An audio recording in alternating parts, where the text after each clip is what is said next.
Hallelujah. අපි දෙවියන් වහන්සේගේ වචනයට සවන් දෙන්න යනවා. අපි මේ දිනවල ඇදහිල්ල සම්බන්ධව කතා කරනවා. මම කැමති ඔබේ සම්පූර්ණ අවධානය දෙවියන් වහන්සේගේ වචනයට යොමු කරනවාට. මොකද ඔබ ඉපදුනේ දෙවියන් වහන්සේගේ බීජය නැමැති වහන්සේගේ වචනයෙන්. ඔබ වර්ධනය වෙන්නේ දෙවියන් වහන්සේගේ වචනයෙන්. ඔබ දේව වචනයට ඕනෑකමින් සවන් දී ඔබේ ආත්මයට ලබා නොගත්තොත් ඔබ වර්ධනය වෙච්ච යන්නේ නැහැ. ඒ නිසා ඕනෑකමින් ඔබ මට සවන් දෙන්න. අපි ගිය සතියේ බැලුවා ඇදහිල්ල නොමැතිව දෙවියන් වහන්සේව සතුටු කරන්ට නොහැකි බව. ඒ වගේම අපි බැලුවා ඇදහිල්ල කියන්නේ මොකක්ද? වගේම අපි ඉගෙන ගත්තා කෙසේද මේ ඇදහිල්ලට අපි පැමිණෙන්නේ? ඇදහිල්ල කියන මේ මාතෘකාව යටතේ අපි මේ කාරණා වෙතට මේ අනු මාතෘකාවන් වෙතට අපි ගිය සතියේ යමු වුණා. ප්‍රේමවන්ත සහෝදරයා සහෝදරී, ඔබ දන්නවද ඔබ හැම කෙනෙකුටම දෙවියන් වහන්සේ ඇදහිල්ලක් දීලා තිබෙනවා. අපි පෙරළමු රෝම 12 වෙනි පරිච්ඡේදයේ 3 වෙනි පදයට.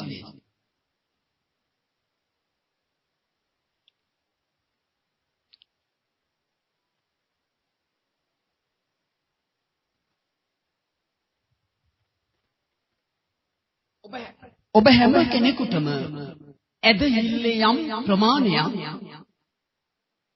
දෙවියන් වහන්සේ විසින් දුන්නා.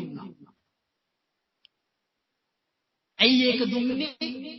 කවදාද දුන්නේ කියන එක මම මේ පදේ කියවලා ඔබට කියන්නම්. හරි? රෝම 12:3. නුඹලා එකිනෙකා සුදුසු තරමට වඩා තම තමා ගැන උතුම් කොට නොසිතා දෙවියන් වහන්සේ එකිනෙකාට බෙදා දුන් ඇදහිල්ලේ ප්‍රමාණය ලෙස පමණ දැන සිතන හැටියට මට දෙන ලද අනුග්‍රහයෙන් නුඹලා අතරේ එකිනෙකාට කියමි. අපි දකිනවා මේ ස්ථානයේ කියනවා දෙවියන් වහන්සේ එකිනෙකාට බෙදා දුන් ඇදහිල්ලේ ප්‍රමාණය ලෙස. යම් කෙනෙක් දෙවියන් වහන්සේ වෙතට එද්දී ක්‍රිස්තුස් වහන්සේගේ සභාවට එන විට යේසුස් ක්‍රිස්තුස් වහන්සේව තමන්ගේ ගැලවුම්කාර ස්වාමින් වහන්සේ ලෙස පිළිගැනීමෙන් එයා ලබන ගැලවීම අත්දකින්නට දෙවියන් වහන්සේ විසින් ඇදහිල්ලක් සපයනවා. ඒ ඇදහිල්ල ගැන තමයි මේ ස්ථානයේ කියන්නේ. මේක තවදුරටත් සහතික කරනවා එපිස පොතේ 2 වෙනි පරිච්ඡේදයේ. අපි පෙරළමු. එපිස 2 වෙනි පරිච්ඡේදයේ 6 වෙනි පදය. සමාවෙන්ට 8 වෙනි 7 වෙනි පදේ ඉඳලම අපි කියවනවා. එසේ කලේ ක්‍රිස්තුස් යේසුස් වහන්සේ තුල අප කෙරෙහි ඇත්තා වූ කරුණාවන්තකම නිසා තමන් වහන්සේගේ අනුග්‍රහයේ ඊට මහත් සම්පත පැමිණෙන්නා වූ කාලවලදී පෙන්වන පිණිසය. මක්නිසාද ඇදහිල්ල කරන කොටගෙන ඒ අනුග්‍රහයෙන් නුඹලා ගැලවී සිටින්නහුය. ඒ නුඹලාගෙන්ම නොව දෙවියන් වහන්සේගේ දීමනාවක්ය. මොකද්ද පවුල් තුමා කියන්නේ? ඇදහිල්ල කරන කොටගෙන ඒ අනුග්‍රහයෙන් නුඹලා ගැලවී සිටින්නහුය. වෙනත් ආකාරයකින් කියනවා නම් ඇදහිල්ල කරන කොටගෙන ඒ අනුග්‍රහයෙන් නුඹලා නව උපාදනය ලබා සිටින්නහුය. නුඹලා දෙවියන් වහන්සේගේ දරුකම ලබා සිටින්නහුය. නුඹලා දේව රාජ්‍යයට අයිතිව ඇතුල්ව සිටින්නහුය.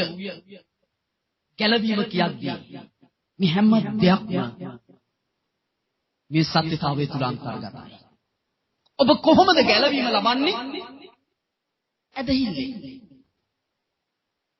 ඔබට ඇදහිල්ලක් තිබුණාද?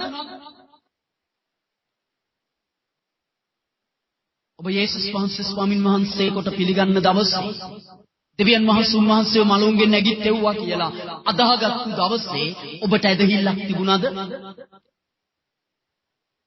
ඔබ දෙස හැරිලා ඔබගේ ස්වභාවයෙන් කල්පනා කළොත් ඔබට දෙන්න තියෙන උත්තරේ නෑ කියන එක. නමුත්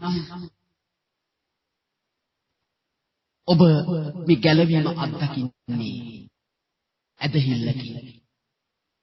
ඒ ඇදහිල්ල දෙවියන් වහන්සේ විසින් ඔබ අසන සුභාරංචි පණිවිඩයක් එක්ක ඔබේ ආත්මයට ඇතුල් කරනවා. ඒ ඇදහිල්ල නිසා තමයි ඔබට පුළුවන් වුනේ යේසුස් වහන්සේ ඔබේ ස්වාමින් වහන්සේ ලෙස පිළිගන්නට. ඒ තුලින් තමයි මේ කියන ගැලවීම ඔබ අත්දැක්කේ. මෙතන කියනවා පැහැදිලිව එක දෙවියන් වහන්සේගේ දීමනාවක්. අපේ හොඳක් නිසා, අපේ ධර්මිෂ්ඨකමක් නිසා ලබන දෙයක් නෙවෙයි. දෙවියන් වහන්සේගේ අනුග්‍රහය කරන කොටගෙන අපි ලැබූ දෙයක්. මාද දවසේ සූදානම් වූ ඒ පණිවිඩය වෙතට ඔබ මේ තුලින් ගෙනියන්න බලාපොරොත්තු වෙනවා. මම තව යමක් ඔබට කියන්න කැමතියි. දෙවියන් වහන්සේ සපයන ලද ඇදහිල්ල කරන කොටගෙන ඔබ ලැබුව ගැලවීම සම්බන්ධව. මොකද්ද බයිබලයේ ඔබ ලැබුව ගැලවීම ගැන කියන්නේ? බයිබලයේ කියනවා යමෙක් මුළු ලෝකය ලබා ගත්තා. තමන්ගේ ජීවිතය නැති වුණොත්, තව විදියකින් කියනවා නම් තමන්ගේ ආත්මය ගැලවුණේ නැත්නම් දේව වචනේ අහනවා කිනම් ප්‍රයෝජනයක්ද? මුළු ලෝකයම ලබා ගත්තා. ඒ කියන්නේ මුළු ලෝකයේම තියෙන සම්පත්, වස්තුව, ධනය තමන්ට අයිති වුණා. මොකද දේශවංශ කියන්නේ ආත්මය ගැලවුණේ නැත්නම් පළක් නෑ. ආත්මය ගැලවෙන්නේ කොහොමද? ගැලවීම කරන කොටගෙන. ඔබ ලබන ගැලවීම කරන කොටගෙන තමයි ආත්මය ගැලවෙන්නේ. මොකක්ද උන්වහන්සේ මේ ස්ථානයේ කියන්නේ? ඔබ ලබන ගැලවීම තරම් උන්වහන්සේ කියනවා මේ මුළු ලෝකේවත් වටින්නේ නැහැ කියලා. හාලෙලූයා. ඔබ ලබන ගැලවීම තරම් මේ ලෝකේ වටින්නේ නැහැ කියන එකයි යේසුස් ක්‍රිස්තුස් වහන්සේ කිව්වේ. කොහොමද ඔබේ ගැලවීම අත්දැක්කේ? ඔබවත් දන්නේ නැහැ. ඒ ගැලවීම අත්දකින්න අවශ්‍ය කරන ඇදහිල්ල ඔබ ඇසුව සුභාරංචි පණිවිඩය තුලින් ඔබේ ආත්මයට දෙවියන් වහන්සේ අතුල් කළා. ප්‍රේමවන්තය, ඒ ඇදහිල්ලෙන් ලද ගැලවීම මෙච්චර වටිනවා නම් ඔබ ඒ ඇදහිල්ල වර්ධනය කරගත්තොත්, ඒ ඇදහිල්ලේ ඉදිරියටත් ඉහළටත් ඔබ ගමන් කළොත්, හිතන්න ඔබ මොන වගේ තැනකට, තත්වයකට, තලයකට එවිද කියලා. හාලෙලූයා. අපි බලන්න යනවා. දෙවනෝන්සේගේ වචනේ විශේෂ පදයක්. ඔබ ජීවිතේ දැනගත යුතු වැදගත් විශේෂ කාරණයක් තිබෙනවා. මමගේ පණිවිඩය වෙතට ඔබ ගෙනියනවා. ගීතාවලිය 115 වෙනි පරිච්ඡේදයේ 16 වෙනි පදය. ගීතාවලිය 116:15.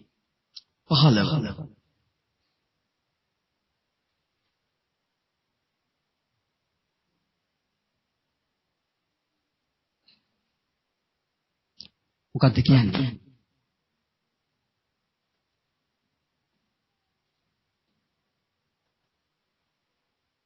ස්වර්ගය වනාහි ස්වාමින්ගේ ස්වර්ගය. නමුත් පොළව උන්වහන්සේ මනුෂ්‍ය පුත්‍රයන්ට දුන්සේක.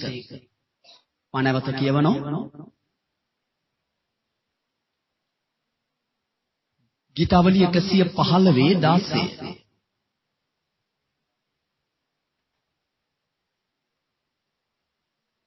ගීතාවලිය 115:16 වෙනි පදේ. සමාවෙන්න මට වැරදීමක් වුණා. ගීතාවලිය 115 වෙනි පරිච්ඡේදයේ 16 වෙනි පදය. ස්වර්ගය වනාහි ස්වාමින්ගේ ස්වර්ගය නමුත් පොළව මනුෂ්‍ය පුත්‍රයන්ට දුන්සේක. මොකද්ද මේ බයිබල් පදේ කියන්නේ? ස්වර්ගය දෙවියන් වහන්සේ කියනවා ස්වර්ගය. මෙතන කතා කරන්නේ දාවිත් කතා කරන දේ අපි දෙවියන් වහන්සේ කතා කරන ආකාරයෙන් කතා කළොත් මේ ස්ථානයේ කියන්නේ ස්වර්ගය උන්වහන්සේ කියන එක මගේ. මම වාසය කරන පිණිස ඒක නිර්මාණය කළා. උන්වහන්සේ ඊළඟට කියනවා නමුත් මම පොළව මනුෂ්‍ය පුත්‍රයන්ට දුන්නා.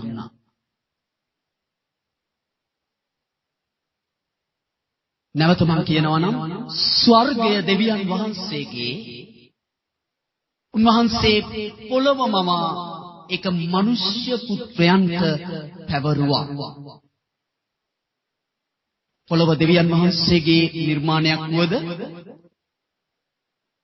එක මිනිසයාට දීමෙන් පැවරීමෙන් එහි අයිතිකරු බවට දෙවියන් වහන්සේ මිනිසයාව පත් කළා. දැන් මේ පැවරීම වැදගත් දෙයක් ඔබට මේ පදෙන් පටන් අරගෙන කියන්න යන්නේ.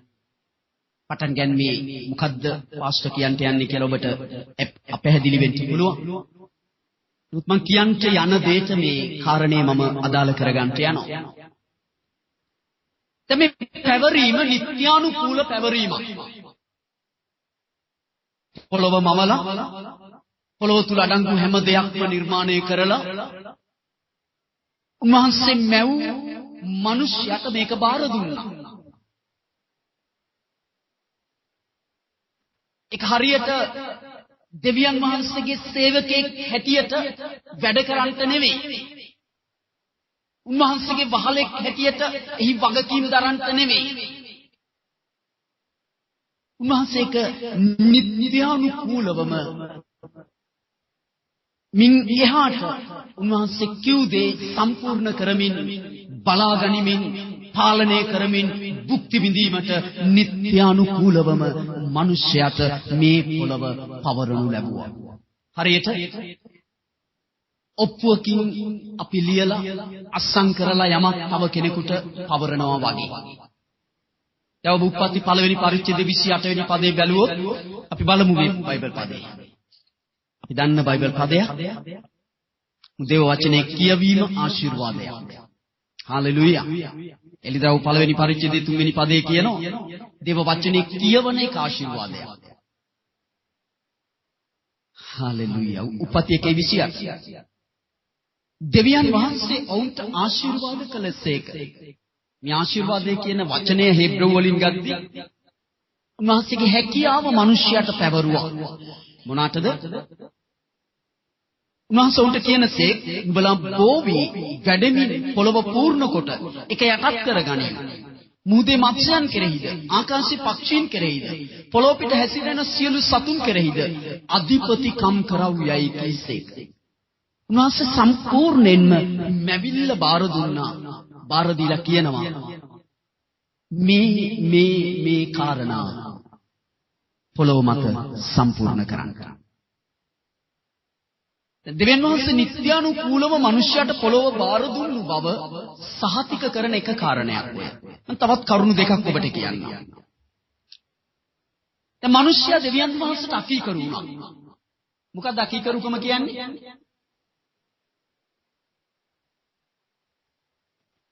මිනිසයා දෙවියන් වහන්සේට අකීකරු වුණා. ඔව්ද නැද්ද? ඔව්. මොකක්ද අකීකරුකම? අමතර දෙයක් ඔබට කියන්න යන්නේ. මොකක්ද මිනිස්යාගේ අකීකරුකම? දෙවියන් වහන්සේ එපයි කිව්ව ගහේ ගෙඩිගෙන කෑම පව් කිරීම කියන යතුස්සන් එහෙම නැහැයි කියන යතුස්සන් අයියෝ නව උපාදනයේ ලැබපු කිතුණු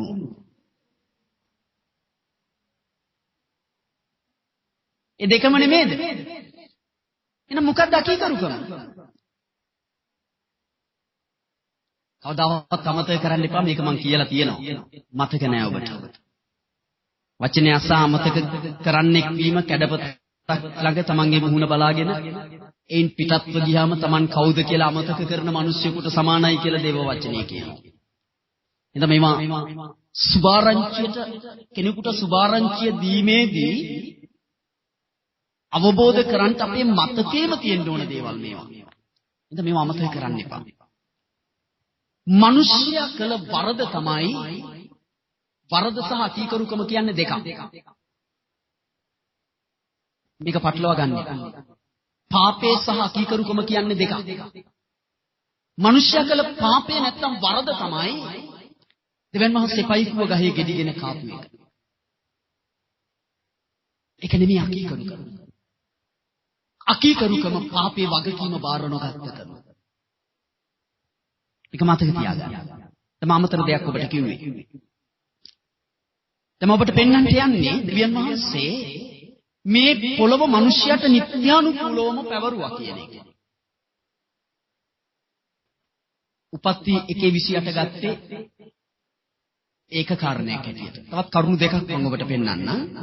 දෙවෙනි එක තමයි දෙවියන් වහන්සේට මිනිසයා අකීකරු වූ විට ඒ අකීකරුකම තුල පැමිණි දඬුවම ශාපය ඒ බලපෑම මිනිසයාට විතරක් නෙවෙයි ඒක පොළොවටත් බලපෑවා මැවිල්ලටත් බලපෑවා. ඒ පෞකලේ කවුද? මිනිසයා.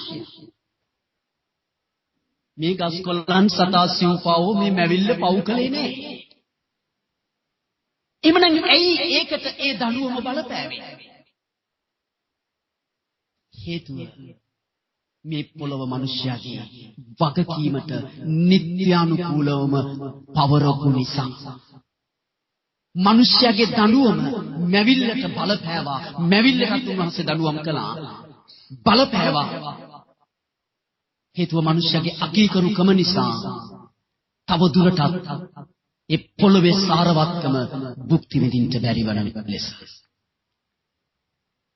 ඉතින් අපි මේ ක්‍රියාව තුළ දකිනවා මිනිස්යාගේ දඬුවම මැවිල්ලටත් බලපාන්න හේතුව මුළු මැවිල්ල මිනිස්යාගේ ආධිපත්‍යය යටතේ තිබුණා. මිනිස්යාට පවරලා තිබුණා. තුන්වෙනි කාරණේ යේසුස් ක්‍රිස්තුස් වහන්සේටම එන්ට වුණා එම නිදහස්කමට නැවත මිනිස්යාව ගෙනෙන්නත් මිනිස්යාගේ ආධිපත්‍යය යටතට නැවත මැවිල්ල බාර දෙන්න. යේසුස් වහන්සේට මේ දෙයට එන්න උනා. යේසුස් වහන්සේ ඇවිත් ඒ ක්‍රියාවලිය මිනිස්යා සම්බන්ධව සම්පූර්ණ කළාට පස්සේ තමයි නැවත ඒ ස්වර්ගික ආධිපත්‍යය මිනිස්යාට පැවරුනේ මැවිල්ල කෙරෙහි අධිපතිකම් කරන්නට. ඉතින් මේ කාරණාවලින් අපි දකින දෙයක් දෙවියන් වහන්සේ නිත්‍යානුකූලවම මිනිස්යාට මේ පොළව පැවරුව බව. දැන් කුමක්ද ඔබට මම මේන් කියන්න යන්නේ? මේ ටික හොඳට අහගන්න. මුළු මැවිල්ල නැත්තම් මුළු පොළවේ අයිතිය අද නැත්නම් අදට පවතින්න යන්නේ අදත් පවතින්නේ දෙවියන් වහන්සේගේ පුත්‍රයන් සතුවයි. ආමේන්. හලෙලූයා.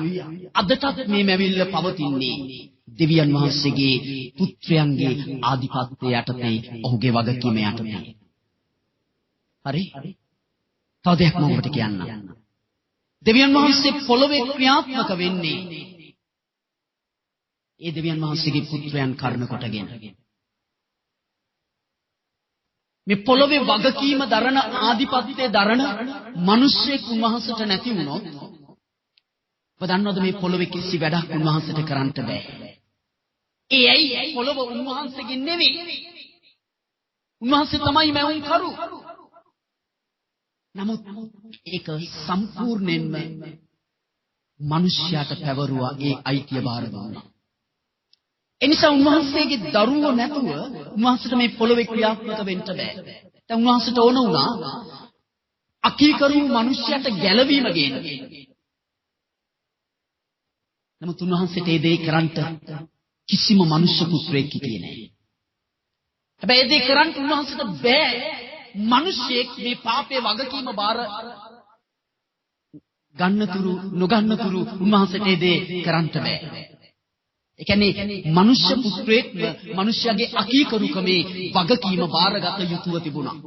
කෙනෙක් ඒක බාර ගන්නතුරු ඒ වැඩේ උන්වහන්සේට කරන්න බෑ. ඒ නිසා යේසුස් වහන්සේට මිනිසෙක් ලෙස උපදින්න සිද්ධ වුණා.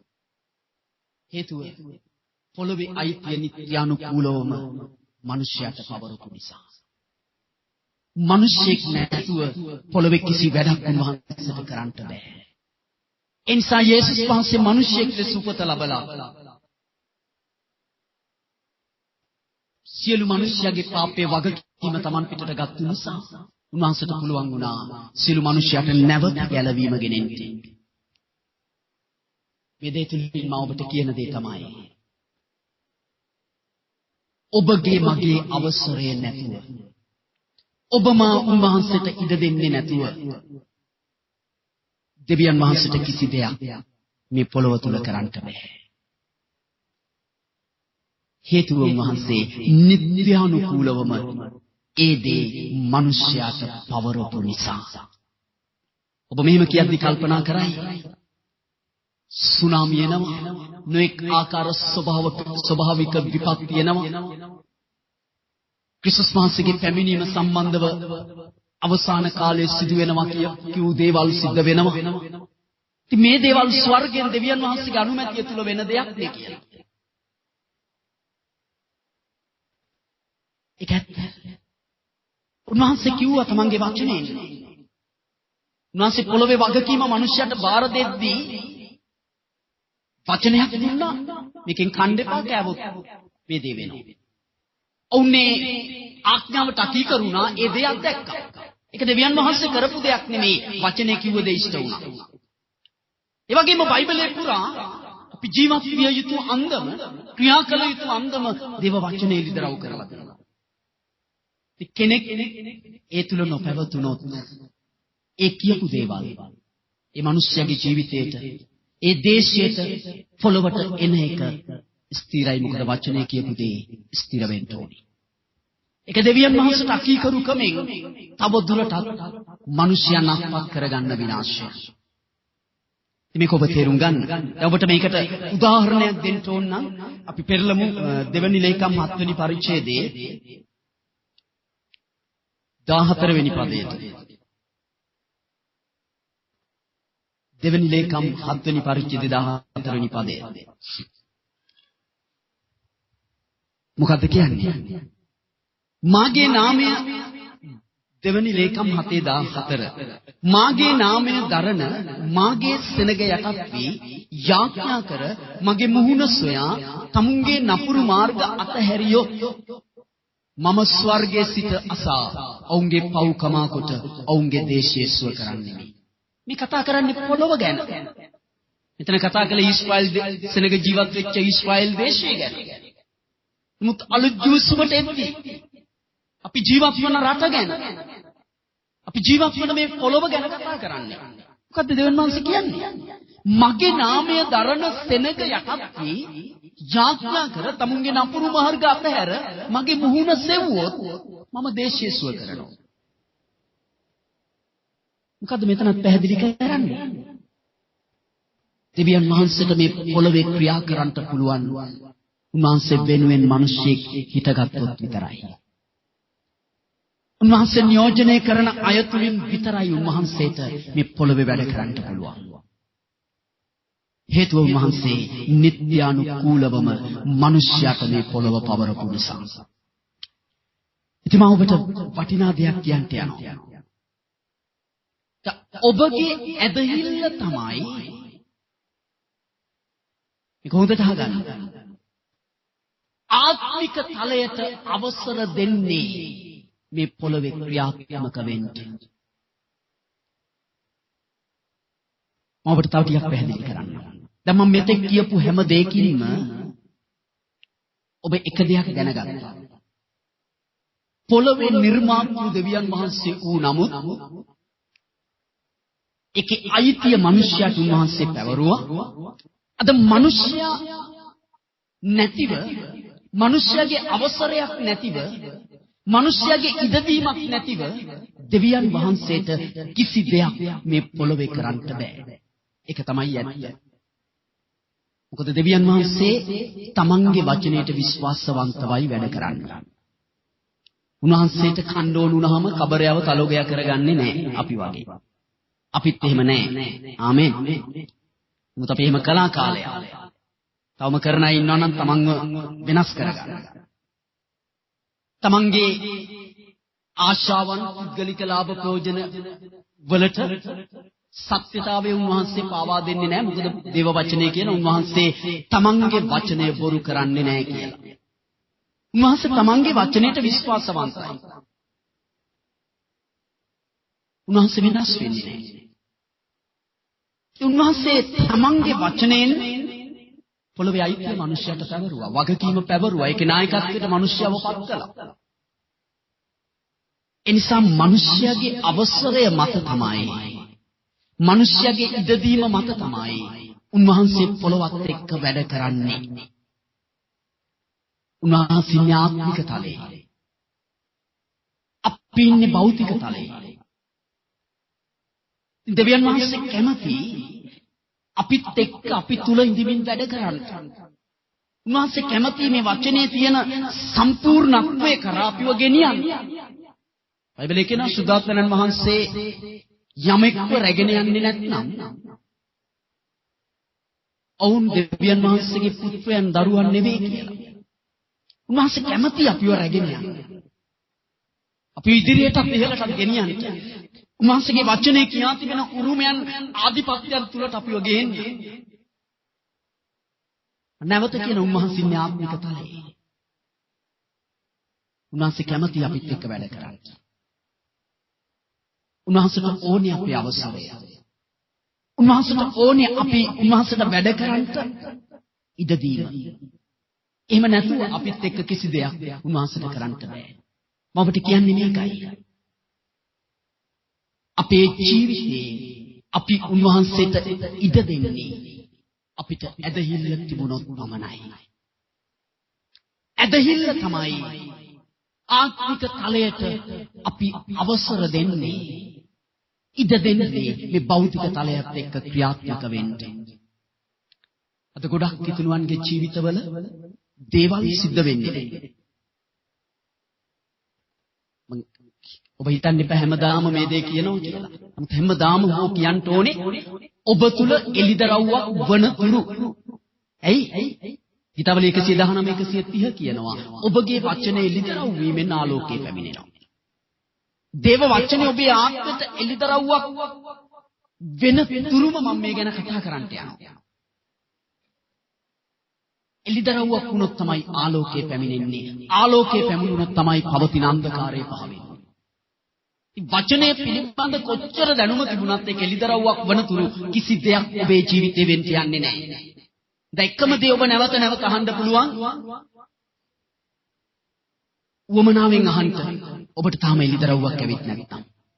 අහද්දි එක වෙලාවක ඔබට එලිදරව් වෙයි.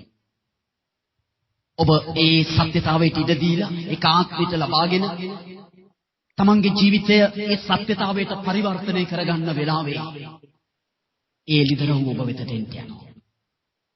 ඒ එළිදරව් එද්දී අන්ධකාරයේ කිසි දෙයක් ඔබ තුල පවතින්න යන්නේ නැහැ. ඔබ දන්නවද රෝගයේ අන්ධකාරයටයි, අසමාදානයේ අන්ධකාරයටයි, පරාජය අන්ධකාරයටයි, ඇබ්බැහිකම් අන්ධකාරයටයි. ඔබ දුක් විඳිනවා නම් ජීවිතේ මොනම දෙයකින් ඒවා අයිති අන්ධකාරයට.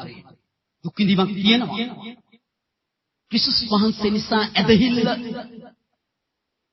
තුල ගමන් කිරීම නිසා සමහර දේවල් වලට අපිට මුහුණ දෙන්න වෙනවා. හැබැයි ඒකත් පාලනය කරන්න පුළුවන් අවස්ථාවකට අපි එනවා වර්ධනයත් එක්ක. මම කතා කරන්නේ ඒ දුක ගැන නෙවෙයි.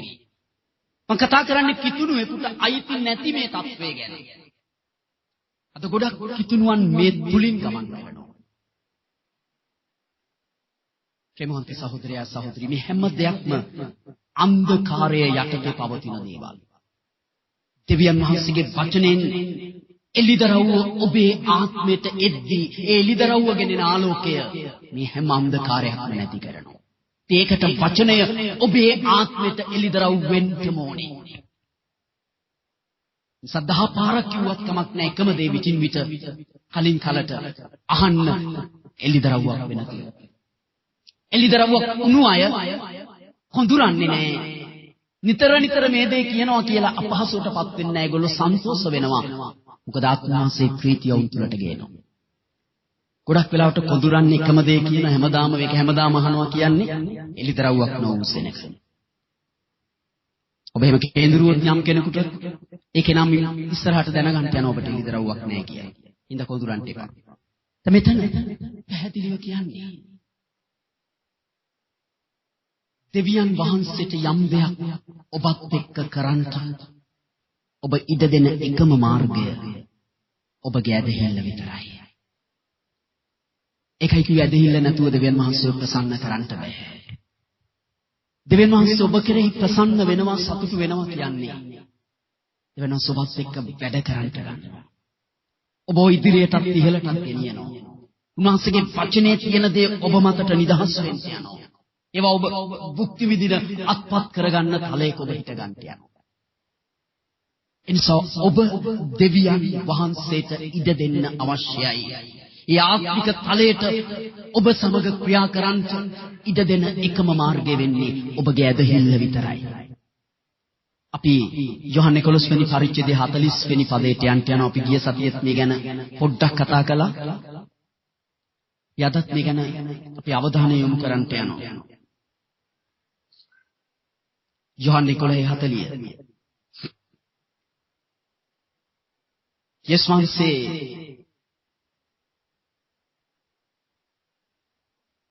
මාර්තා සහ මරියට අපි දන්නවා මේ පසුබිම ලාසරස් මැරිලා දවස් 4කට පස්සේ යේසුස් වහන්සේ නමයි ලාසරස්ගේ ගෙදරට මාර්තා පෙරමගට දුවගෙන ඇවිත් කියනවා ඔබ මෙහි හිටියානම් අපේ සහෝදරයා මැරෙන්නේ නැහැ. ඊට පස්සේ මරියාවත් අය කැඳවගෙන එනවා. යේසුස් වහන්සේ මේ දෙදෙනාත් එක්ක යනවා සෝහන්ගේ ගාවට. ගිහින් 39 වෙනි පදයේ මෙහෙම කියනවා. ගල අහක් කර පල්ලායයි යේසුස් වහන්සේ කීසේක. මල තැනැත්තාගේ සහෝදරිය වූ මාර්තා ස්වාමිනී ඔහු මැරී 4 දවසක් වන බැවින් දැන් ගඳ ඇතයි කීවාය. යේසුස් වහන්සේ ඔබ විශ්වාස කළොත් දෙවියන් වහන්සේගේ මහිමය දකින්න හිය කියා මා කීවා නොවේදයි ඈට කීසේක. එවිට ඔහු ගල අහක් කළෝය. මොකද්ද අපි දකින්නේ? යේසුස් වහන්සේ කියනවා මේ ගල අයින් කරන්න. මාර්තා කියනවා ස්වාමිනී ගඳ ඇත. ඔහු මැරලා දවස් 4ක් වෙනවා. යුදෙව් පසුබිමේ මිනිහෙන් බම් කරන්නේ නැහැ. සුවඳ විලවුන් ගල්වල රෙදිපටි වලින් නොතලා මුස්ලිම් අය වගේ අවුන් තැම්පත් කරනවා. ගොඩක් වෙලාවට ගල් වෙනක තැම්පත් කරනවා. යමක්කමක් කරගන්න පුළුවන් අය. නැති බැරි අය පොළව හාරලා අපි කරනවා වගේ වල දමනවා. දැන් ලාසරස්ව තැම්පත් කරලා තිබුණා. දැන් මේ වෙද්දී ඔහුගේ මිනිහ කුණු වෙලා නරක් වෙලා ඕජස් ගලලා පණුව ගහලා වෙන්න පුළුවන් හැම දෙයක්ම වෙලා පිටතට දුගද හමන්ට පුළුවන්කම තියෙන නිසා. මාර්තා කියනවා ස්වාමිනී ගඳ ඇති. යේසුස් වහන්සේ කියනවා මා කෙරෙහි විශ්වාස කළොත් මගේ මහිමය ඔබ දකිනවා. මොන වගේ විශ්වාසයක් ගැනද මේ යේසුස් වහන්සේ කියන්නේ?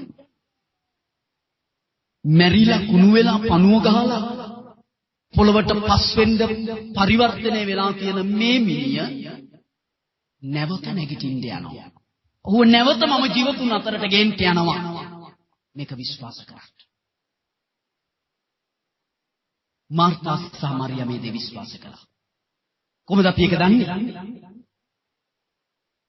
ඔවුන් ගල්ලේ ගල විවෘත ගල්ලෙන විවෘත කළා, ගල අයින් කරලා. ඉදකින්න ඊට පස්සේ යේසුස් වහන්සේ ලාසරස්ට කතා කරනවා. ශබ්ද නගා ලාසරස් පිටතට එන්න. මැරී සිටිය ලාසරස් පිටතට ආවා කියලා දේව වචනේ සඳහන් කරලා තිබෙනවා. ප්‍රේමවන්ත සහෝදරයා සහෝදරී, විශ්වාසය නැත්නම් ඇදහිල්ල තමයි යේසුස් ක්‍රිස්තුස් වහන්සේට ඒ ක්‍රියාව කරන්නට අවසරයගෙන දුන්නේ. ඒ වෙද්දි ලාසරස්ගේ ආත්මය ආත්මික තලයේ තිබුණේ. ශරීරයෙන් වෙන්ව ඔහු යා යුතු තැනට ගිහින් තිබුණා. යාත්මික තලයේ හිටපු ආත්මය නැවත මේ ශරීරය තුළට ගේන්න, ඔහු නැවත ජීවතුන් අතරට පමුණුවන්ට යේසුස් ක්‍රිස්තුස් වහන්සේට පුළුවන්කම ගෙන දුන්නේ, අවසරය ගෙන දුන්නේ, ඒ බලය ප්‍රකාශ කරන්නට අවස්ථාව ගෙන දුන්නේ මාර්තා සහ මරියාගේ ඇදහිල්ලයි. ඇදහිල්ලට මිස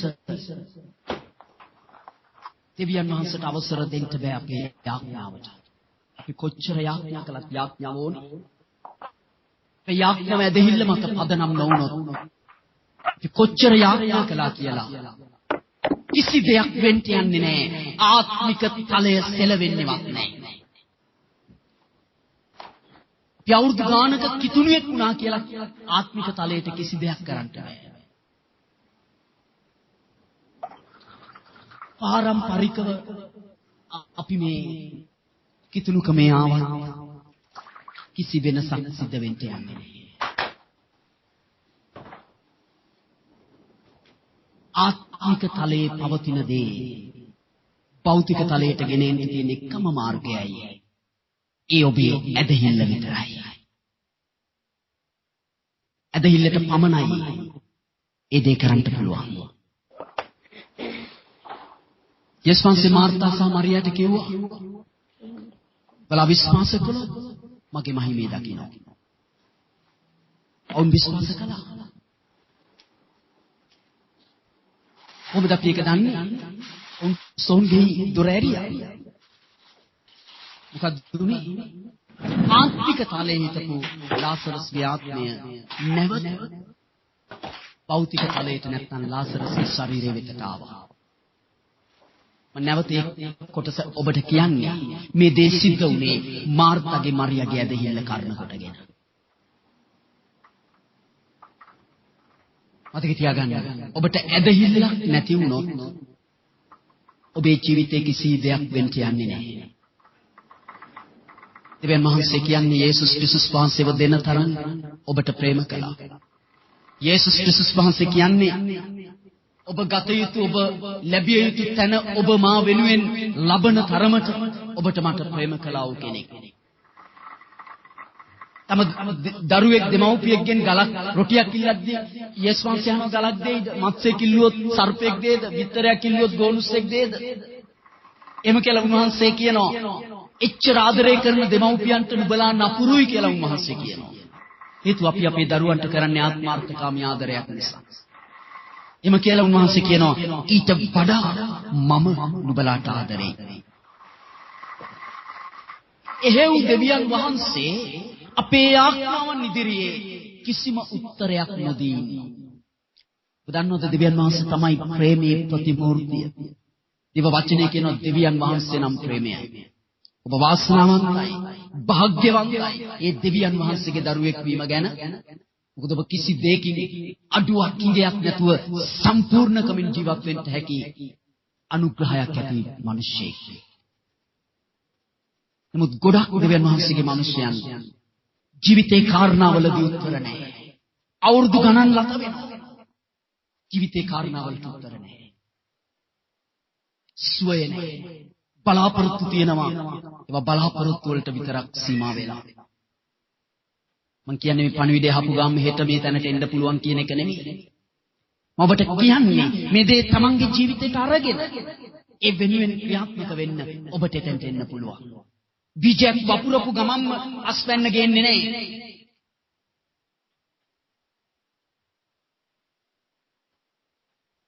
බීජයක් වපුර ගමන් අස්වැන්න ගේන්නේ නැහැ. ඒකට කාලයක් යනවා.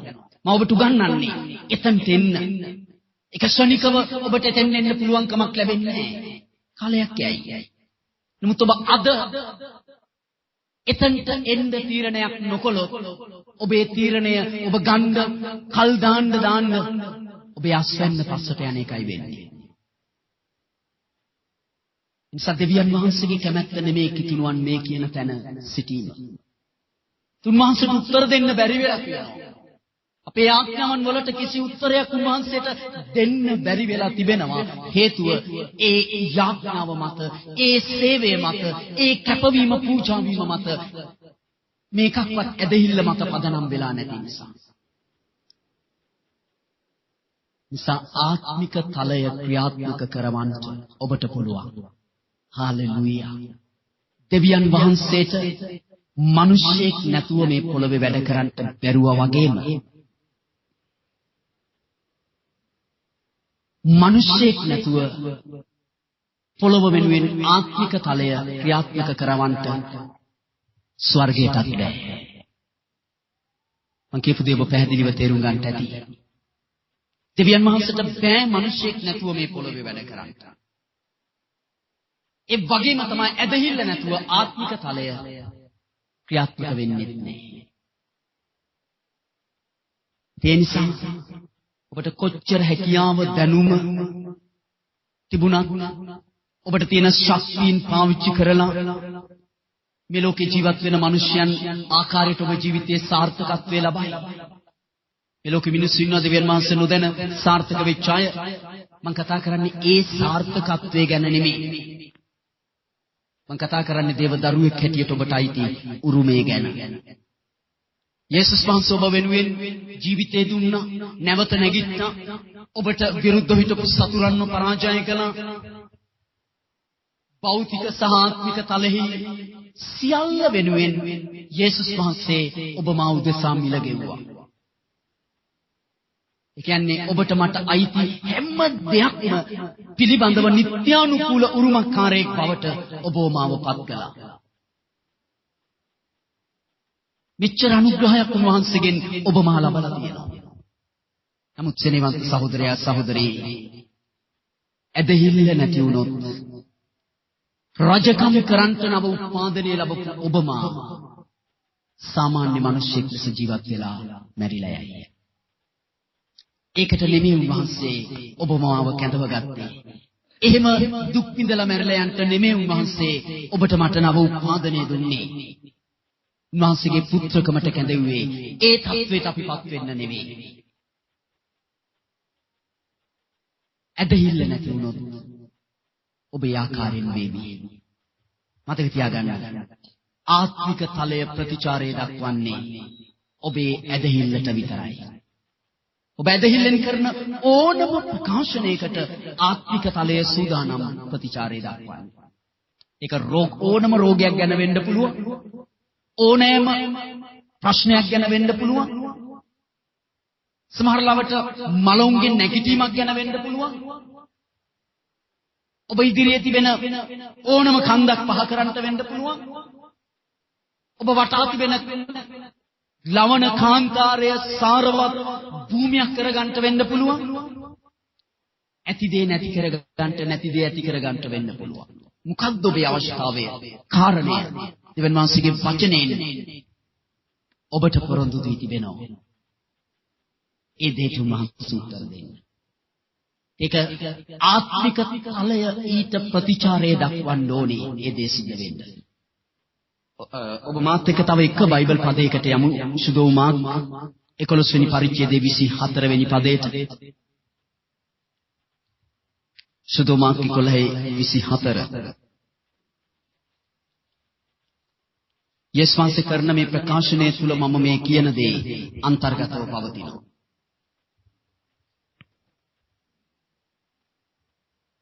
23 වෙනි පදේ ඉඳලා අපි කියවනවා. සැබවක් නුඹලාට කියමි කවරෙක් වුත් මේ කන්දට කතා කොට ඉදිරි මුහුදේ ගැටියන්නයි කියා තමාගේ සිතින් සැක නොකොට තමා කියන දේ සිදු වේයයි අදහන්නේ නම් ඒක ඔහුට සිදුවන්නේ. එබැවින් නුඹලාට කියමු නුඹලා යාඥා කොට ඉල්ලන මොනියම් දෙයක් නුමුත් වත් ඒ සියල්ල නුඹලාට ලැබුණේයයි අදහපල්ලා. ඒවා නුඹලාට ලැබෙන්නේ. මේ යාඥාව තුල උත්තර ලැබෙන ආකාර පියවරවල් දෙකක් අන්තර්ගත වෙලා තියෙනවා. මේක හොඳට අහගන්න. දැන් ඔබේ අවධානය සම්පූර්ණයෙන්ම මේ වචනයට යොමු කරන්න. යේසුස් වහන්සේ කරන මේ ප්‍රකාශනයේ නැත්නම් උන්වහන්සේ කියන මේ කාරණය තුළ අපේ යාඥාවට උත්තර ලැබෙන ආකාරය ගැන පියවරවල් දෙකක් පෙන්වනවා. මොකද්ද පළවෙනි පියවර? 24 වෙනි පදයේ තමයි මේක පැහැදිලිව කතා කරන්නේ. නුඹලා යාඥාවෙන් යුක්තව ඉල්ලන මොනියම් දෙයක් නුමුත් ඒ සියල්ල නුඹලාට ලැබුණේයයි අදහන්න. ඒක තමයි පළවෙනි පියවර.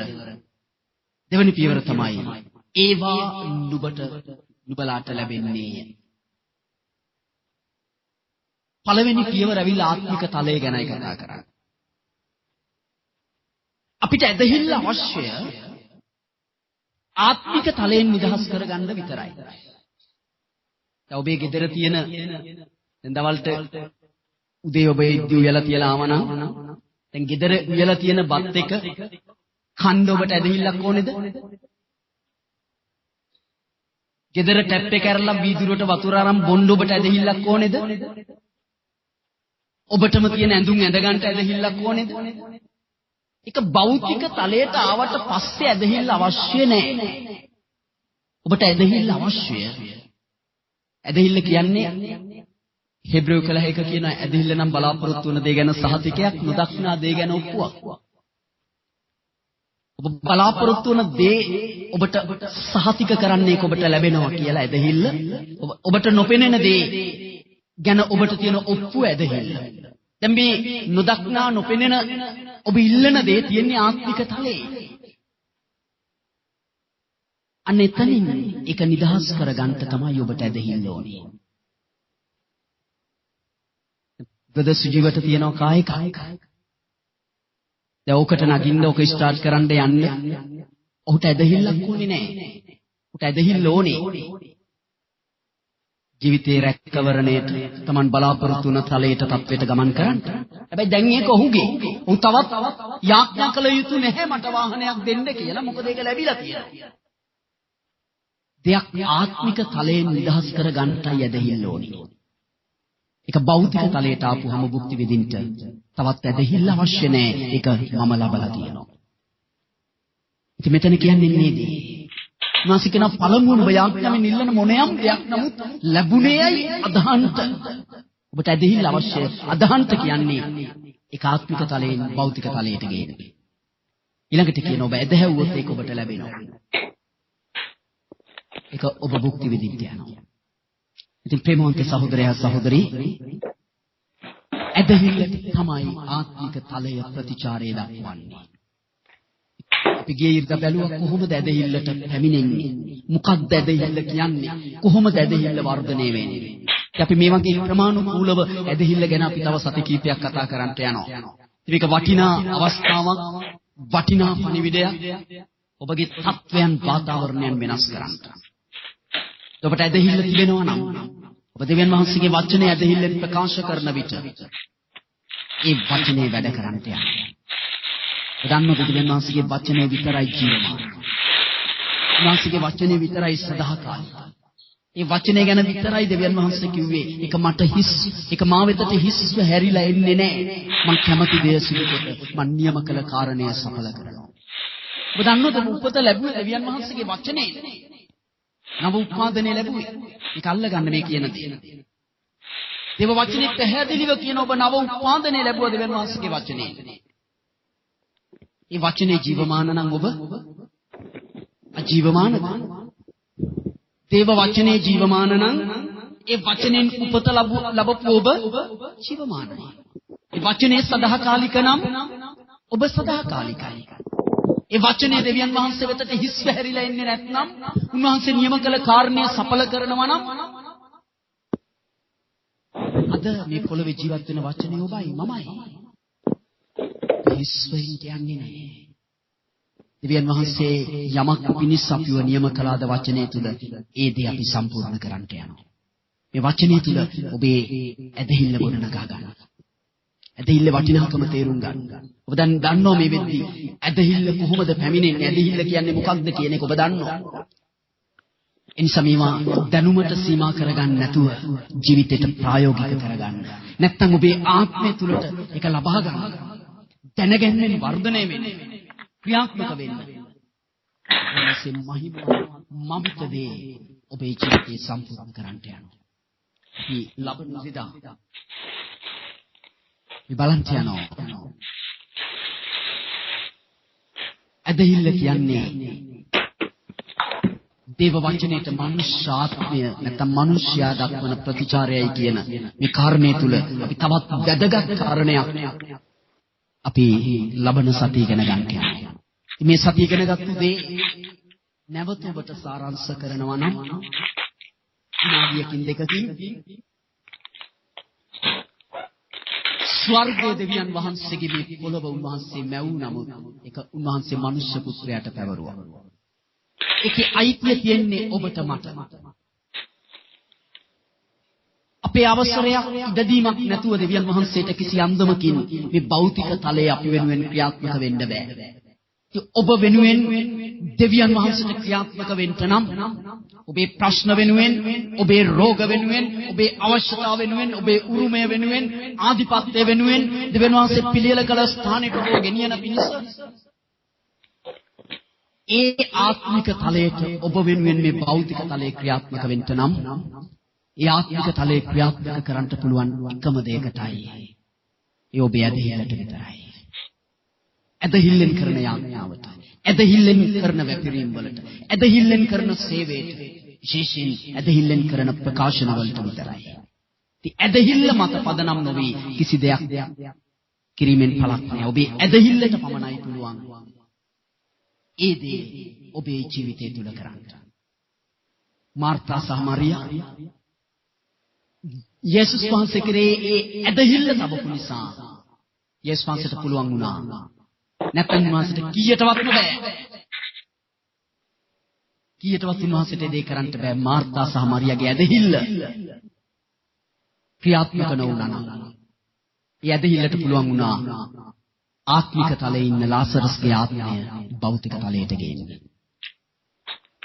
අද ඔබ රෝගී නම් ඉන්නේ. ඔබෙන් ඉවත් වෙලා තියෙන සුවයට. ඒ සුවය තියෙන ආත්මික තලයේ. ඔබට අද පුළුවන් ඔබේ ශරීරයට ඒක ඇඳවන්න. ඔබේ පවුලේ සමාදානය නැති වෙලා නම් තියෙන්නේ. ඔබේ ඇදහිල්ලට පුළුවන් ඒ සමාදාන ආත්මික තලයෙන් ඔබේ පවුලට ගේන්න. ඔබ ජීවිතය අසාර්ථක පරාජිත කිතුණු ජීවිතයක් නම් ජීවිතයක් දකින්නේ. ඔබ කරන කෙනෙක් කිසි දෙයක සඵලත්වයක් නැත්නම් ඒ ආත්මික තලයේ තියෙන දෙයට ඔබට පුළුවන් ඇදහිල්ලෙන් කතා කරන්න ඔබ වෙතට එන්න. ඒක වචනේ කියනවා පළඟැටියන් කාදමපු අවුරුදු මම නැවත නුඹට දෙනවා. ඔබේ ජීවිතේ මේ ගෙවුණු කාලය ආපස්සට හැරී බැලුවොත් ඔබ දකි අපරාධ කාලයක් මම ගෙවාගෙන ඇවිත් තියෙනවා කියලා. හැබැයි ඔබ අද ඇදහිල්ල හිටගත්තොත් දෙවියන් වහන්සේට ක්‍රියාත්මක කරන්න පුළුවන් ඇදහිල්ලක් ඔබ තුල තිබුණොත් දෙවියන් වහන්සේ කියනවා මේ පසුණු කාලවල් පවා මම නැවත ඔබට දෙන්න යනවා. හාලෙලූයා. අබ්‍රහම්ගේ ජීවිතයේ අවුරුදු 75ක් යනකම් උට දරුවෙක් හිටියේ නැහැ. අවුරුදු 75 දී තමයි දෙවියන් වහන්සේ උව තෝරගත්තේ. ඒ විදිහ උ දැනගෙන හිටියා තමන්ගේ ශරීරය මැරිලා, සාර දැනගෙන හිටියා තමන්ගේ කුස මැරිලා. තවත් අවුරුදු 25ක් දෙවියන් වහන්සේ ගත්තා උට දරුවෙක් දෙන්න. දෙවියන් වහන්සේ කෙරෙහි ඇදහිල්ලෙන් සිටපු නිසා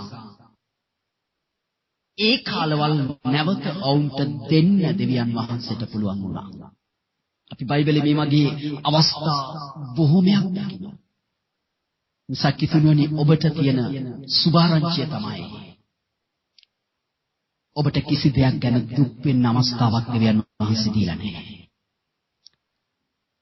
ඔබේ අතීතය දිහා බලලා ඔබට දුක් වෙන්න අවස්ථාවක් දෙවියන් වහන්සේ දීලා නැහැ. උන්වහන්සේ කියන්නේ අතීතයේ දවස් මං ඉදිරියට ගේනවා. ඒ අතීතේ කාලවල අවුරුදු මං ඉස්සරහට ගේනවා. හැබැයි උන්වහන්සේට ඒක කරන්න පුළුවන්. ඔබ මේ සත්‍යතාවයන් මත තමන්ගේ අදහිල්ල තිබ්බොත්. බයිබලයේ කියන අපි හැසිරෙන්නේ පෙනීමෙන් නෙමෙයි අදහිල්ලෙන්. පෙනීමෙන් කියලා කතා කරන්නේ පංචේන්ද්‍රයන් මගින් නෙමෙයි අපි ජීවත් වෙන්නේ. දැකීමෙන්, ඇහිමෙන්, ගන්ධ සුවඳ දැනීමෙන්, රස බැලීමෙන්, ස්පර්ශයෙන් නෙමෙයි අපි ජීවත් වෙන්නේ. ලෝකෙ මිනිස්සු ජීවත් වෙන්නේ එහෙමයි. ඒ අනුව ගන්න තීරණ මත තමයි යෝනි වැඩ කරන්නේ. මොකද අපි හැසිරෙන්නේ, අපි ජීවත් වෙන්නේ දේව වචනේ කියන ඇදහිල්ලෙන්. ඇදහිල්ලෙන් ජීවත් වන කෙනෙක් කියන්නේ අන්‍යාකාර මිනිසෙක්. ඔබ ඇදහිල්ලෙන් ජීවත් වෙනවා නම් ඔබ මේ ලෝකයට අයිති නෑ. ඔබට මේ ලෝකයේ ප්‍රකාරයට ජීවත් වෙන්න බෑ. ඔබ අන්‍යාකාර මිනිසෙක් වෙන්න ඕනේ. දේව වචනේ කියන ආකාරයට ජීවත් වෙන්න.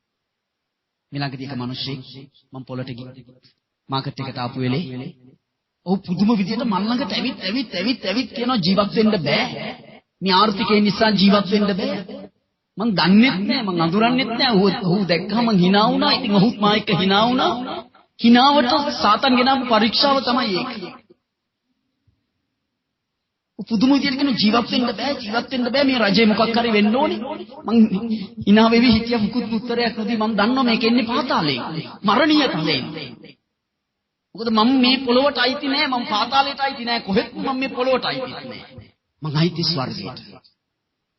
මගේ නාගරිකත්වයේ ස්වර්ගය. මං එහෙන් ආපු කෙනෙක්. ඔබත් එහෙමයි. මං අන්තිමට මේ මනුස්සයාට කිව්වා මට නම් කිසිම ප්‍රශ්නයක් නෑ සහෝදරයා කියලා. මුදට බැලුවා, ටිකක් රැව්වා, මල් ළඟින් ගියා. මට ඉතුරු ටික කියන්න ඔහු මොනවා හරි ආයි කියලා මං හිතුවා. හැබැයි ඔහු හැව්වේ නෑ. රට යන්න අපිට වැඩක් නෑ. දෙවනි ලේකම් 714 කිව්වේ මගේ සෙනග යටත් වුණොත්, මගේ සෙනග මගේ මුහුණ සෙවුවොත්, මගේ සෙනග ඇදහිල්ලෙන් මට යාඥා කළොත් මට පුළුවන් දේශය සුව කරන්න. මේ දේශයේ ප්‍රශ්නේ තියෙන්නේ භෞතික තලයේ නෙමෙයි. ඒක හොඳට අහගන්න. අපි පුළුවන් තරම් ජනාධිපතිතයි, රජයටයි, අහවලුන්ට, මේවලුන්ට ඔක්කොටම බැන ඉන්නවා. හැබැයි මේ රජයේ ප්‍රශ්නේ, මේ රටේ ප්‍රශ්නේ තියෙන්නේ භෞතික තලයේ නෙමෙයි. ඒක ආත්මික තලයේ තියෙන ප්‍රශ්නයක්. ආත්මික තලය අන්ධකාරයට අයිති වෙලා. ඒකයි තියෙන ප්‍රශ්නේ. ඒකයි මේ හැම මරණීය දෙයකටම හේතුව. දෙවියන් වහන්සේ සොයනවා මේ වෙනුවෙන්. ඒ අන්ධකාරයට ආලෝකය ගේන්න පුළුවන් ඇදහිල්ලක් ඇති උන්වහන්සේගේ දරුවා. ඔබ මා ලෑස්ති වුණොත් එතන හිට ගන්න. මේ දේශය වෙනස් වෙන්න යනවා. මේ දේශයේ ධර්මිෂ්ඨ නායකයෝ බිහි වෙන්න යනවා. මේ දේශීය නායකයෝ බිහි වෙන්න යනවා තමන්ගේ දේ රටට කරන. අද රටේ දේ තමන්ට ලබා ගන්න නායකයෝ ඉන්නේ. හැබැයි මේ දේශයේ බිහි වෙන්න යනවා ධර්මිෂ්ඨ නායකයෝ. අසාධාරණ අයුක්තිය ඇතුව සිංහාසනවල ඉඳගෙන ඉන්න අයව පහළට වැටෙන්න යන වුන්ට පුටුවක්වත් නැති වෙන තරමට බිමම ඉඳ ගන්න. යේසුස් වහන්සේගේ නාමයෙන් මම කියන එක වෙනවමයි. ධර්මිෂ්ඨ නායකයන් මේ සිංහාසන මතට එන්න යනවා. දැන් මේක ආත්මික තලයේ ප්‍රශ්නයක්. ආත්මික තලයත් එක්ක ගනුදෙනු කරන්න පුළුවන් ඇදහිල්ලක් ඇති. ඒ පිළිබඳ අවබෝධයක් තියෙන දෙවියන් වහන්සේත් එක්ක සම්බන්ධතාවයක් තියෙන මිනිසයන්ට විතරයි. එනිසා ඔබේ ජීවිතේ කිසිම දෙයක් ගැන කාටවත් දොස් කියන්න යන්න එපා. ආදම් සහ ඒවගේ අකීකරුකම තමයි පාපයේ වගකීම බාරගත්තේ නැහැ. තවත් අයට බාර දුන්නා. ඉතින් ඔබ මේ තැන හිටියොත් ඔබත් හැමදාම දුක් විඳින්න යනවා. ඉඳ තමන් පත් වෙච්ච තත්ත්වේ වගකීම තමන් බාරගෙන ඒ තත්ත්වේ වාතාවරණය වෙනස් කරන්න වැඩ කරන්න. ඔබේ ඇදහිල්ල ප්‍රකාශන වලට පුළුවන් කුමන තත්ත්වයක් වාතාවරණයක් වුණත් වෙනස් කරන්න. යේසුස් වහන්සේ ඇදහිල්ලෙන් මේ කන්දට කතා කළොත් මේ කන්ද ඔබ ඉදිරියෙන් පහව යනවා. එනිසා එවැනි අනුග්‍රහයක් ඔබ මා තුළ තිබෙනවා. අපි නැගිට සිටිමු. හාලෙලූයා. ආමේන්. හාලෙලූයා.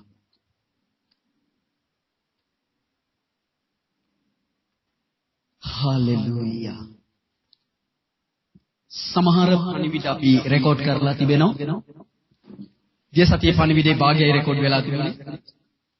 අපි කරන බයිබල් පාඩම අපි රෙකෝඩ් කරනවා. යම් අයට CDs අවශ්‍ය නම් ඔබ අපිව දැනුවත් කරන්න අපි ඔබට ඒවා ලබා දෙන්න බලාපොරොත්තු වෙනවා. හාලෙලූයා. හාලෙලූයා. ඔබ යමක් ඉගෙන ගත්තද? ආමේන්. හාලෙලූයා. එනිසා මේ පොළවේ අයිතිය තියන්නේ ඔබට මට. යේසුස් වහන්සේ කිව්වා පිලාතුට ඔබ කිව්වා හරි. මම රජෙක්. මම රජකම් කරන්නට ඉපද සිටිනවා. උන්වහන්සේ කිව්වේ මනුෂ්‍ය පුත්‍රයෙක් විඳලා. උන්වහන්සේට එම කියන්න පුළුවන් වුණේ දෙවියන් වහන්සේගේ පුත්‍රයා නිසා තමයි. හැබැයි උන්වහන්සේ තුල තිබිච්ච දැනගැන්ම සහ ඇදහිල්ල නිසායි. යම් කෙනෙක් මේ කියන තලයේ ඉන්නවද? දේව වචනේ කියන්නේ ඔහු රජකම් කරන් පිටිද සිටිනවා. ඔබ දැන් තේරුම් ගන්නවා, අවබෝධ කර ගන්නවා. ඔබ ඉගෙන ගන්නා වූ දේවල් සමග ඔබට අසීමිත දේ කරන්න පුළුවන් කියලා. මා බලවත් කරන තැනන් වහන්සේ තුල මට හැම දෙයක්ම කරන්න පුළුවන් කියන එක දැන් ඔබට ප්‍රශ්නයක් නෙවෙයි. තවත් ඒක ඔබට නොතේරෙන කාරණයක් නෙවෙයි. ඇයි? ඇදහිල්ල පැමිණ තිබෙනවා. ඇදහිල්ලට බැරි දෙයක් නෑ. හාලෙලූයා. හාලෙලූයා. ඇදහිල්ලෙන් ආත්මික තලයේ නිදහස් කරන හැමදේම අපි භෞතික තලයේ භුක්ති විඳින්න යනවා. ඇදහිල්ලෙන් අපි නිදහස් කර නොගන්න කිසි දෙයක් අපි මේ භෞතික තලයේ ලබන්න යන්නේ නැහැ. එනිසා මේ වචනයෙන් ඔබ ලැබූ අවබෝධයත් එක්ක ජීවිතේ හරි තීරණ වලට එන්න. දේව වචනේ ඔබට කතා කරන්නේ ඔබව හරි තීරණ වලට ගෙනෙන්නක්. ඔබ සිටිය යුතු ස්ථානයේ ඔබ ඔසවා තබන්නට. ඒක දෙවියන් වහන්සේට ඔබ තුල කරන්න බෑ. ඒක මට කරන්නත් බෑ. උන්වහන්සේට බැරි නම් ඔබ ගන්න තීරණය තමයි උන්වහන්සේට හැකි වෙන්නේ. ඒ තලයට බෝගෙන යන්න. මේ වෙලාවේ මේ වචනේ අසන්නෝ පමණක් වෙන්න එපා. මේ වචනේ ජීවිතයට ගන්න. ඔබේ ආත්මය තුලට ගන්න. ආත්මෙන් මේ වචනයට ප්‍රතිචාරය දැක්වුවොත් ඇදහිල්ල නිර්මාණය වෙන්න යනවා. රබිකනකතලරේකතලරේබේකනකත මේ කිව් දේ ඔබ තේරුම් ගත්තා නම් ඔබ දැන් රෝගී තත්වයක නම් ඉන්නේ. ඔබ දැන් හොඳටම දන්නවා මේක ඔබට අයිති නෑ. වෛද්‍යවරු ඔබ ගැන මොනවා කියලා තිබුණා? ඔබට දැනෙන වේදනාව මොනවා කියලාද? ඒ රෝගේ පවතින කාලය මොන වගේ කාලයක් වුණා? ප්‍රශ්නයක් නෑ. ඔබ හැසිරෙන්නේ පෙනීමෙන් නෙමෙයි නම්. ඔබ හැසිරෙන්නේ ඇදහිල්ලෙන් නම්. දැන් ඔබ අත තියලා කතා කරන්න. යේසුස් වහන්සේගේ නාමයෙන් මගේ ශරීරයෙන් පිට වෙන්න කියලා. ඒ ටික කියන්නේ ඇති. ඔබේ පවුලේ තියෙන අසමාදානයට කතා කර කියන්නේ. යේසුස් වහන්සේගේ නාමයෙන් මගේ නිවසින් මගේ පවුලෙන් පිට වෙන්න කියලා. ඔබ දන්නවද සෑම රෝගයක් පසුපස යක්ෂාත්මයක් සිටිනවා. සෑම ප්‍රශ්න පසුපස යක්ෂාත්ම සිටිනවා. හැම දෙයකම අයිතිය දරන අඳුරු ආත්මයක් ඉන්නවා. එනිසා ඔබ කතා කරලා කියන්නේ යේසුස් වහන්සේගේ නාමයෙන් මේ රෝගයක් රැගෙන යන්න මම නුඹට අණ කරනවා. තව දුරටත් මේ ප්‍රශ්න මට අයිති නෑ. ඒවා රැගෙන යන්න යේසුස් වහන්සේගේ නාමයෙන් මම නුඹට අණ කරනවා. ඔබ කතා කරන්න. ඒක ඔබයි කරන්න ඕනේ. ඔබ තුල ඒ ඇදහිල්ල නැතුව මම ඔබට කළාට ඒක සිද්ධ වෙන්න යන්නේ නැහැ. ඔබට මා ළඟට එන්න අවශ්‍ය වෙන්නේ නැහැ. මේ ඇදහිල්ල මත ඔබ ක්‍රියාත්මක වුණොත් සෙනෙවන්තය ඔබ ලබන්න ඔබට අයිති දේ. සුවය ඔබගේ, සමාධානය ඔබගේ, සඵලත්වය ඔබගේ, සියලු සාර්ථකත්වය ඔබගේ, ආශිර්වාදය ඔබගේ, ප්‍රීතිය සමාධානය ඔබගේ. ඒක ඔබට අයිති. ක්‍රිස්තුස් වහන්සේ මිල ගෙවුවා. ඒක දෙන්න එපා සතුරාට කොල්ල ගන්න. ඒව ගේන්න ආත්මික තලයෙන් පහළ කරන්න. ඒක ඔබේ ජීවිතයට ගේන්න. ඔබ කතා කරන්න. ඔබ තුලට එන්න. කතා කරන්න. ඇදහිල්ලෙන් කතා කරන්න. ඔබේ වචන නිදහස් කරන්න. ඒ වාතාවරණය වෙතට ඔබේ වචන නිදහස් කරන්න. ඕ රබි කනකතලා රේකත. ඕ රබි කනකතලා රේකතලා රබි කන. දැන් ඒ වෙනවා. හාලෙලූයා. ඕ యేసుය පැමිණෙනවා. ඒක ඔබේ ශරීරය මතට පැමිණෙනවා. ඒ සමාදානය ඔබේ පවුල මතට පැමිණෙනවා. ඕ යක්ෂයෝ දුවනවා. ඔවුන් පියවි පලා යනවා. හාලෙලූයා. ඔවුන් කිනම් දේවල් රැගෙන යන්නේ. ඕ රබි කනකතලාරිකට.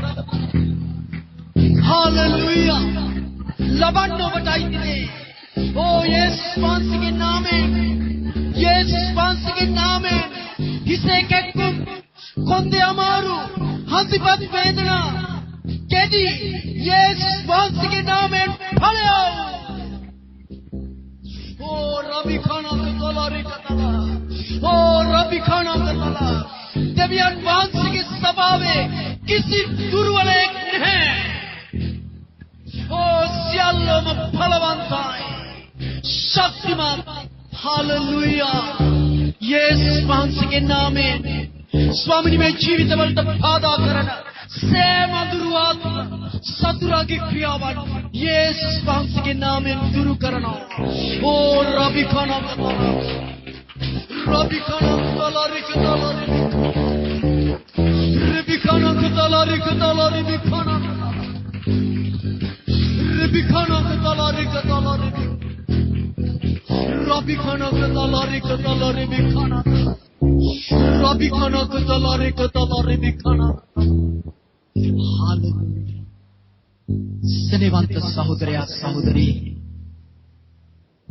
ඔබ ප්‍රාණයක් ඇතුව ශරීරයක ජීවත් වුවත් ඔබ ආත්මයක්. ඔබ යේසුස් වහන්සේ ස්වාමීන් වහන්සේ ලෙස පිළිගෙන උන්වහන්සේ මලවුන්ගෙන් උත්ථාන වූ බව අදහගෙන සිටිනවා නම් ඔබ දෙවියන් වහන්සේගේ පීචෙන් නම් උපවාදනය ලබා තිබෙනවා. ඔබ දන්නවද ඔබට උපත දුන්නේ දෙවියන් වහන්සේමයි. ඔබ දෙවියන් වහන්සේගේ පුත්‍රයෙක්. උන්වහන්සේගේ උරුමකාරයෙක්. ක්‍රිස්තුස් වහන්සේට යම් තත්ත්වයක් තිබෙනවද? ඒ උරුමේ ඒ තත්ත්වෙම ඔබටත් මටත් උන්වහන්සේ දී තිබෙනවා. එනිසා ඔබ මොනම දෙයකින්වත් පරාජිත වෙන්න බෑ. අසාර්ථක වෙන්න බෑ. ඒවා ඔබට අයිති නෑ. ඔබ දෙවියන් වහන්සේගේ උත්කෘෂ්ඨතාවය දක්වන මිනිසෙක්. ඔබ දෙවියන් වහන්සේගේ සමර්ථකව. එනිසා මේ දැනගැනීම ඔබේ ආත්මයට ලබාගෙන පෙනීමෙන් හැසිරෙන කිදුණුවෙක් නොවි ඇදහිල්ලෙන් හැසිරෙන ජීවත් වෙන මිනිසෙක් වෙන්න. ඔබ ඉදිරියේ තිබෙන අභියෝග මොන වගේ විශාල වුණත් ඔබ දන්නවද ඒ කන්ද ඔබ ඉදිරියෙන් පහ වෙන්න යනවා. ඔබේ අවශ්‍යතාවයන් මොන තරම් විශාල වුණත් යේසුස් වහන්සේගේ තේජසේ සම්පතේ ප්‍රකාර ඔබේ හිඟකම් සම්පූර්ණ වෙන්න යනවා. ඒ බලාපොරොත්තු කොපමණ කාලයක් තිස්සේ ඔබ තුල තිබුණා. බලාපොරොත්තු ලැජ්ජාවට පත් කරන දෙවියන් වහන්සේ ඒ දේ ඔබ තුල සම්පූර්ණ කරන්න යනවා. ප්‍රේමවන්ත ආශිර්වාදය ඔබ ළඟ ඔබ තුලයි. ඔබට භුක්ති විඳින්න බැරි වෙලා තිබෙන්නේ මේ දැක්මට, මේ ඇදහිල්ලට ඔබ ගොඩ නැගිලා නැති. නිසා. සැදහිල්ලට එන්න. වීරය කරන්න. වැඩ කරන්න. කැප වෙන්න. ඇදහිල්ලට ගොඩ නැගෙන්න. වෙහෙසෙන්න. එතනට එන්න. එතන ඔබ සොයන හැම දෙයක්ම අන්තර්ගතව පවතිනවා.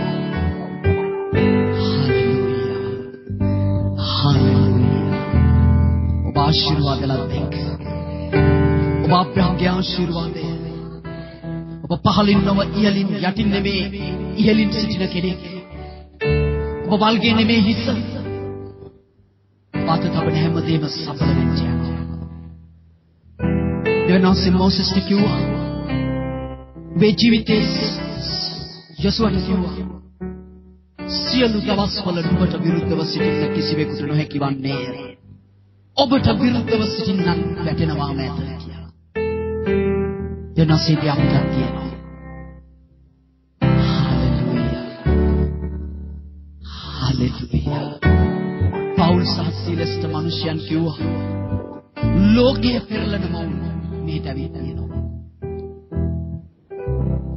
ඒක වුන්ට විරුද්ධව අපහාසයක් ලෙස ප්‍රකාශ කළා. ඒක දිව්‍යන් වහන්සේ කරන දෙයයි ඔවුන් පැවසුවේ. සාමාන්‍ය මිනිසෙක්ව ජීවත් වෙලා මැරිලා යන්න ලෑස්ති වෙන්න එපා. මා කියන දේ ඔබට අහුණාද? සාමාන්‍ය මිනිසෙක්ව ජීවත් වෙලා මැරිලා යන්න ලෑස්ති වෙන්න එපා. ඔබ සාමාන්‍යයි. ඔබ පැවතෙන්නේ විනාශ කළ නොහැකි දිව්‍යමය බීජයකින් මූලයකින්. ඔබ දෙවියන් වහන්සේගේ උත්කෘෂ්ඨතාවයන් දක්වන්නේ. ඔබ ස්වර්ගික තානාධිපතිවරයෙක්. ඔබ ඉපද සිටින්නේ රජකම් කරන්න.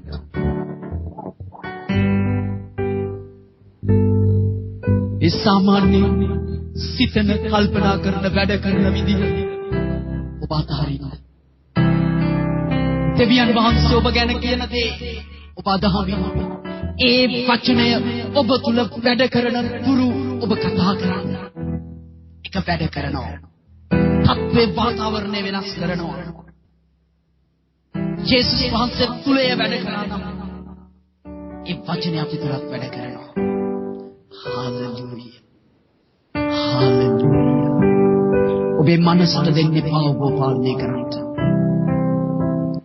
ඔබ ලබා ගන්න දැනගැන්මෙන් ඔබේ මනස පාලනය කරන්න. හalleluya. යේසුස් වහන්සේගේ නාමයෙන් දෙවියන් වහන්සේගේ වචනය අවුන්ට එළිදරව්වක් වේවා. හalleluya. අපි තාත්තසවලා අපි මොහොතක් උන්වහන්සේට ස්තුති කරමු. හalleluya. ප්‍රශංසා වේවා ස්වාමීනි. ත්‍යානනි ඔබ වහන්සේට මහිමය වේවා. ත්‍යානනි ඔබ වහන්සේට මහිමය වේවා. ත්‍යානනි ඔබ වහන්සේට මහිමය වේවා. මහිමය